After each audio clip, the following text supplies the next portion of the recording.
এবং আহলে সুন্নাত ওয়াল জামাতের সিস্টেম হচ্ছে যে কোরআন এবং হাদিস বুঝার ক্ষেত্রে অবশ্যই আকাবির আসলাফদের অনুসরণ করতে হবে।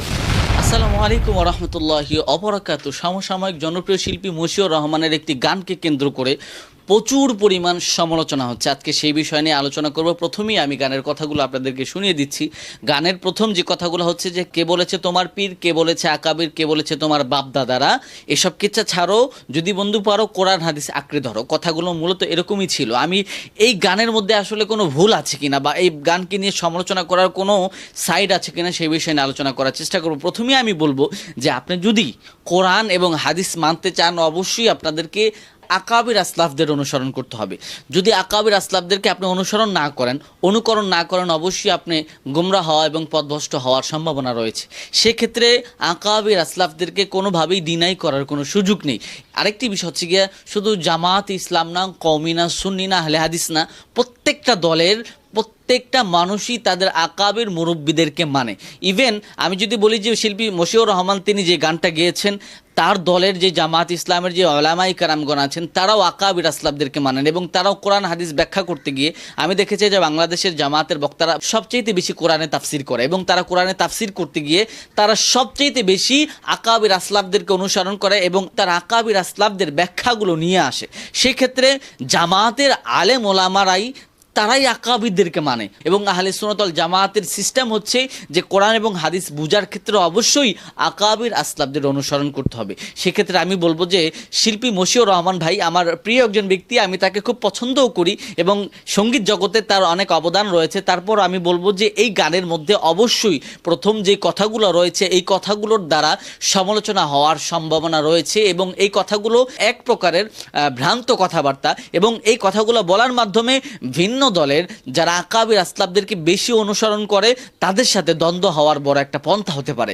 এবং আমরা যেটা এখন দেখতে পাচ্ছি যে জামাত ইসলামের সাথে অন্য যে দলগুলো আছে সেই দলগুলোর এখন বড় একটা সমালোচনার একটা দাঁড় তৈরি হয়েছে এই গানটাকে কেন্দ্র করে। কিন্তু আমি অ্যানালাইসিস করে দেখলাম যে এই গানটার পরবর্তী যে কথাগুলো আছে প্রত্যেকটা কথাই সুন্দর, কিন্তু প্রথম কয়েক লাইন মনে হয়েছে এই কথাগুলো আসলে ভিন্নভাবে প্রেজেন্ট করা যেত, কিন্তু এইভাবে বরাবর করার মাধ্যমে আমি বলবো যে আহলে সুন্নাত ওয়াল জামাতকে কটাক্ষ করা হয়েছে এবং আহলে সুন্নাত ওয়াল জামাতের আকাবির আসলাফ যারা তাদেরকে কটাক্ষ করা হয়েছে।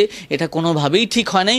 অবশ্যই আকাবির আসলাফদেরকে অনুসরণ করতে হবে। সেই সাথে সাথে আমি বলবো যে আকাবির আসলাফদের ভুল ভ্রান্তি থাকে, যেমন জামাত ইসলামের আমির যিনি জামাতের প্রতিষ্ঠাতা মরহুম মওদুদী সাহেব, তিনি ইসলামী আন্দোলনের ক্ষেত্রে তার অনেক রকমের অবদান রয়েছে, যে অবদান ভোলার মতো নয়, অস্বীকার করার মতো নয়। কিন্তু ঈমান এবং আকীদার ক্ষেত্রে, কোরআনের ব্যাখ্যার ক্ষেত্রে তারও মোটামুটি অনেক ভুল রয়েছে। সেই ক্ষেত্রে আকাবিরদের কিছু ভুল থাকবে। সর্বোপরি যেই মতটা সকলের কাছে গ্রহণযোগ্য সেই মতটাই আমরা মেনে নিব।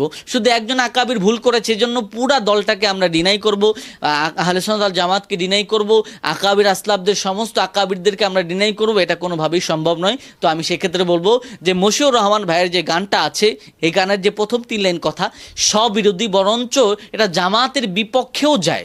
সেক্ষেত্রে এরকম গান না গাওয়াই উচিত এবং এই গানটা বেশি বেশি দেখলাম যে অনেকে পাবলিক করতেছে এবং তারা মনে করতেছে যে এই গানটা বেশি বেশি পাবলিক করলে যে যারা বাতিল আছে বা যারা এই আকাবির আসলাফদের বেশি অনুসরণ করে, সুন্নি বা কওমি বা অন্যান্য দলগুলো, তাদের শরীরে আগুন লাগবে, এই চিন্তা করে যারা গানটা বেশি বেশি শেয়ার করছেন, আমি বলবো যে দেখেন নিজেদের মধ্যে আর দ্বন্দ্ব বাড়ায়েন না।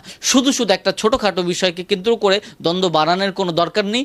গান লিখেছে গীতিকার, তার ভুল থাকতে পারে, শিল্পী গেয়েছে তারও ভুল থাকতে পারে, এই জন্য এটা নিয়ে বাড়াবাড়ি করার আর কোনো প্রয়োজন নেই। আবার দেখলাম যে এটার প্রতিবাদ করতে গিয়ে কওমি অঙ্গনের জনপ্রিয় আলেম মুফতি লুৎফর ফরাজি ভাই তিনি একটা গান লিখেছেন এবং সেটাকেও আবার কভারেজ করা হয়েছে, সেটাকেও দেখলাম অনেকে শেয়ার করেছে। দেখেন এই ছোটোখাটো বিষয় নিয়েই আসলে দ্বন্দ্বটা হয়। এইসব বিষয় দ্বন্দ্ব না করলেও পারা যায়, কারণ এগুলো দ্বন্দ্বের কোনো বিষয় না। কোনো শিল্পী, কোনো গীতিকার সে বড় মুহাক্কিক বা বড় আলেম নয়, তার ভুল হবে না, বিষয়টা এরকম নয়। আল্লাহ আমাদেরকে বিষয়গুলো বুঝার তৌফিক দান করুন এবং সকলে মিলেমিশে থাকার তৌফিক দান করুন। আসসালামু আলাইকুম।